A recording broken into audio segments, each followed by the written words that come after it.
sawah mengatang padi, selepas kerja jangan tak mandi. Muda, Pulau Pinang sifatkan kenyataan MB. Kedah berbaur hasutan.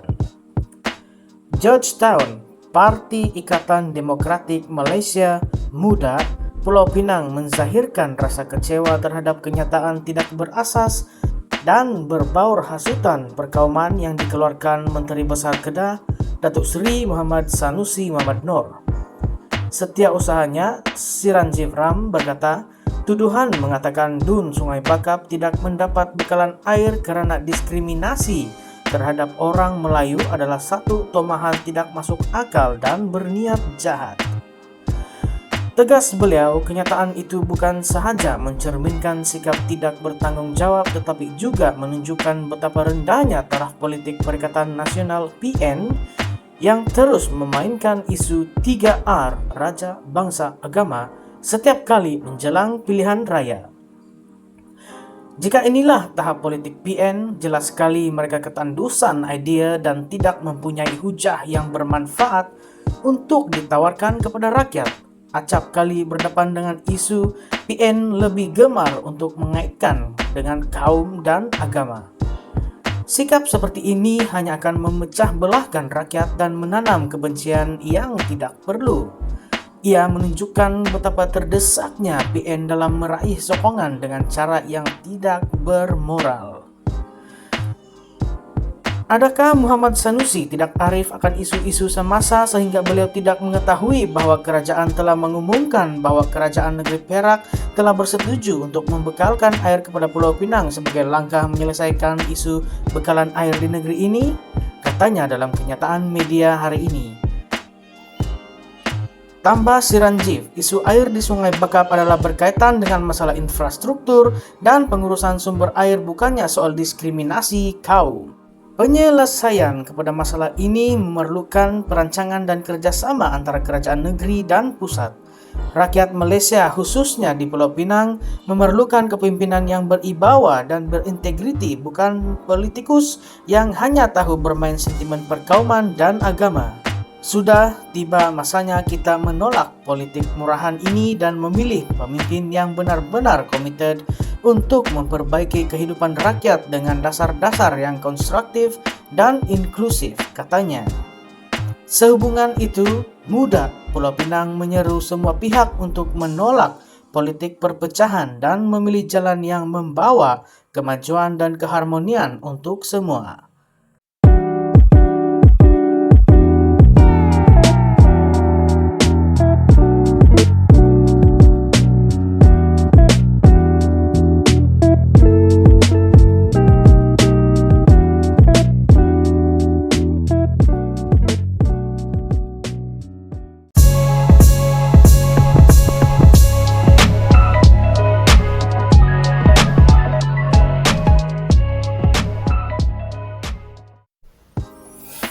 Tom tombak, ada ulat bulu, nasi dah masak, anak makan dulu.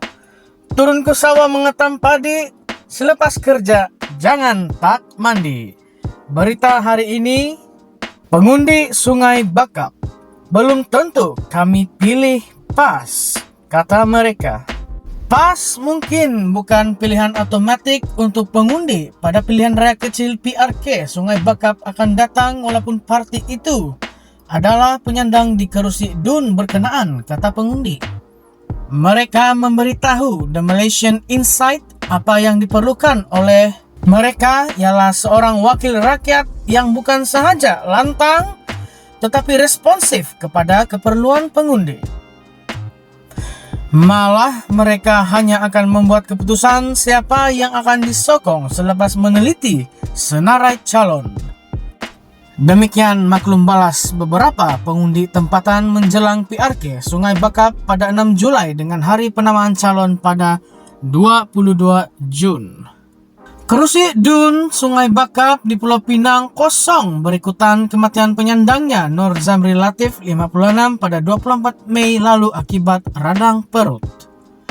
Zamri yang merupakan yang dipertua PAS Nibong Tebal memenangi kerusi itu pada PRN Ogos lalu. menewaskan calon Pakatan Harapan Nur Hidayat C. Ros dengan majoriti 1.563 undi. PH memilih ahli akademik bersara Johari Arifin sebagai calonnya untuk PRK itu. Pemimpin berusia 60 tahun itu pernah mengajar di Nebong Tebal dan aktif dalam berbagai aktivitas sosial dan kebajikan.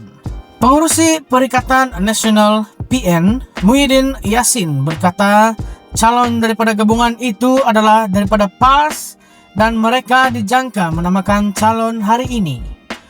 Pemandu lori Hamzah Nordin berkata adun yang akan datang bukan saja perlu menyuarakan perkara-perkara dalam dewan dan media sosial, tetapi juga menangani isu-isu tempatan yang kadang-kadang mungkin remeh kepada orang luar. Antara harapannya ialah termasuk gelanggang futsal untuk belia supaya mereka mempunyai platform untuk bermain bola sepak dalaman.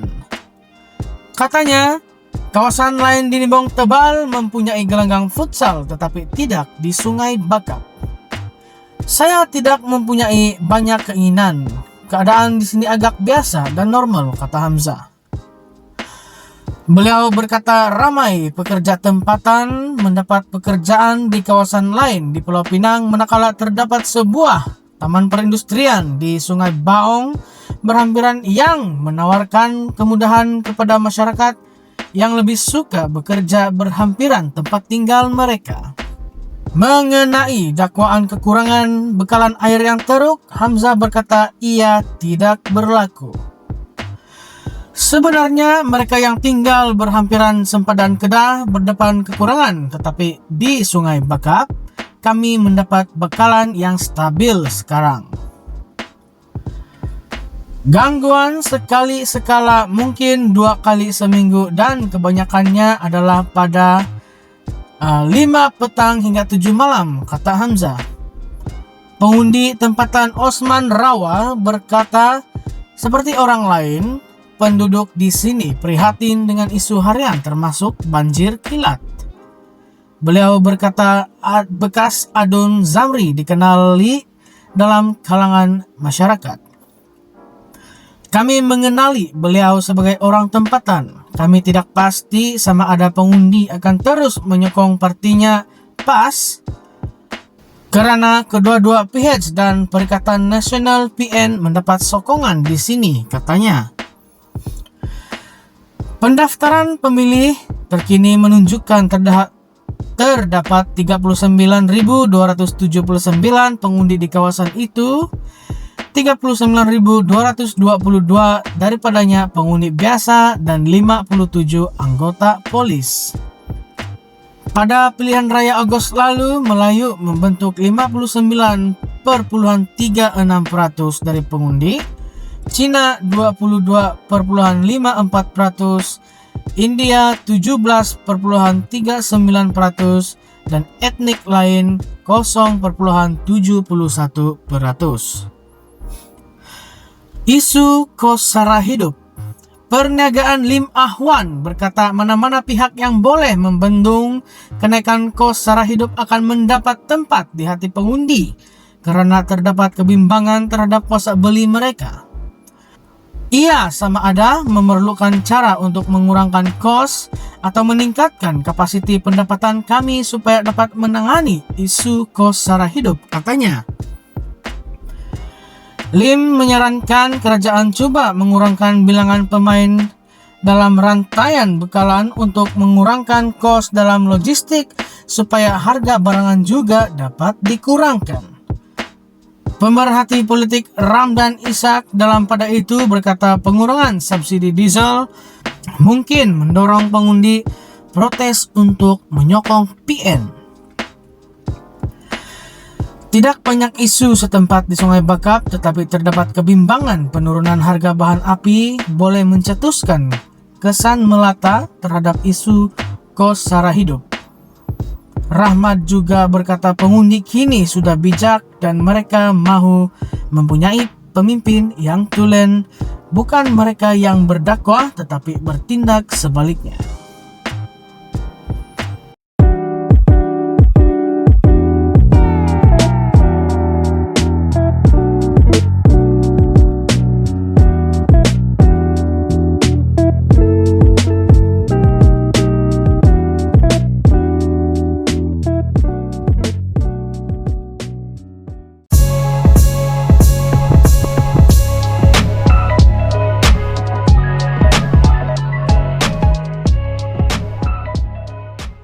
Anwar Musa. Apa guna kembali kepada parti yang rosak, tidak relevan, ditolak. Bekas Setiausaha Agung UMNO. Anwar Musa mempersoalkan apa gunanya kembali kepada parti yang didakwanya dirosakkan oleh jenayah pemimpinnya, tidak relevan dan ditolak rakyat.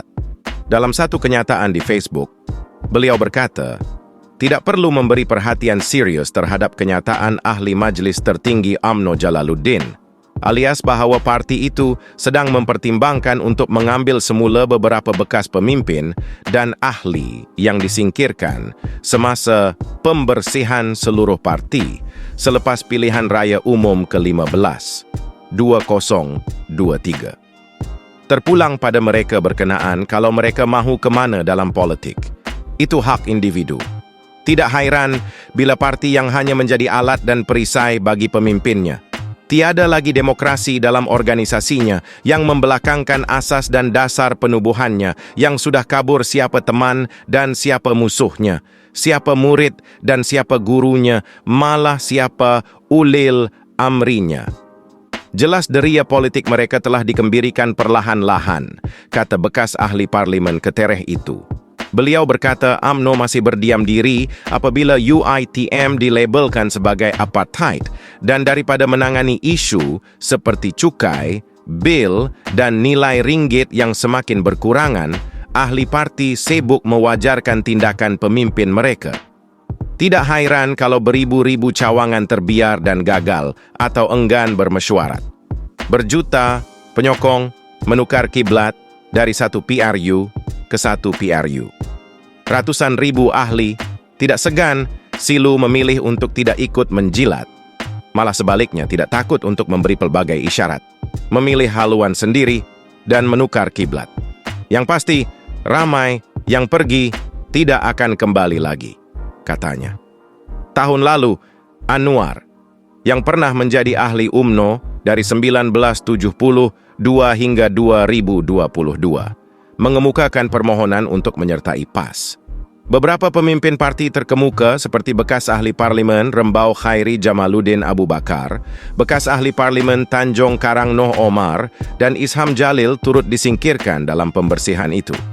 UMNO juga turut menggantung sementara beberapa pemimpin, termasuk ahli parlimen Sembrong Hishamuddin Hussein dan bekas ketua penerangan UMNO Syahril Sufian Hamdan.